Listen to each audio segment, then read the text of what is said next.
लोकतंत्र का महापर्व कल संपन्न हो गया। 70% से ज्यादा लोगों ने अपने मताधिकार का प्रयोग भी किया। साल 2008 के विधानसभा चुनाव की तुलना में 2013 में 71% मतदान होकर रिकॉर्ड कायम हुआ है। इस पर कांग्रेस उपाध्यक्ष रामेश्वर नीखरा ने कहा कि वोटिंग के जरिए मतदाताओं ने सरकार के प्रति अपना आक्रोश दिखाया है और इस बार जनता परिवर्तन चाहती है। वोटिंग परसेंट ये जनता का सरकार के खिलाफ आक्रोश है, वो आक्रोश में बाहर निकली है। जो लगातार घोषणाएं होती रही, लगातार झूठे वायदे होते रहे, लगातार भ्रष्टाचार होता रहा, लगातार जिस ढंग से उनके गांव में जो भी विकास का काम हुआ वो काम में भ्रष्टाचार हुआ या तो वो काम कागज पे हुआ, वहाँ पर नहीं हुआ। इस सब के खिलाफ प्रदेश की जनता ने जन आक्रोश अपना वोट के माध्यम से दिया हुआ है।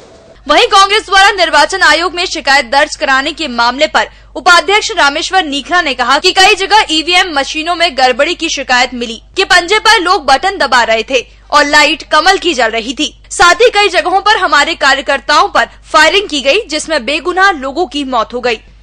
चुनाव आयोग को हमने बहुत सी शिकायतें की हैं, जिसमें ईवीएम मशीन की गड़बड़ियां हैं, पोलिंग बूथ पे कब्जे हैं, 14-15 पोलिंग बूथ पे फायरिंग है, एक वो है सुमावली की पोलिंग बूथ पे एक सरकार और भारतीय जनता पार्टी के नेताओं के इशारे से हुआ मर्डर है।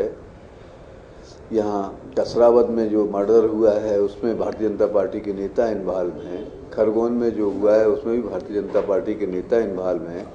ये सारी शिकायतें चुनाव आयोग के की हैं और इसके साथ साथ चुनाव आयोग को यह भी कहा है कि इस प्रदेश में चुनाव आयोग पूरी मेहनत कर रहा था, निष्पक्ष चुनाव चाहता था, पर उस निष्पक्ष चुनाव में भी मतलब है असामाजिक तत्वों को यहाँ की प्रशासन पुलिस रोक नहीं पाई।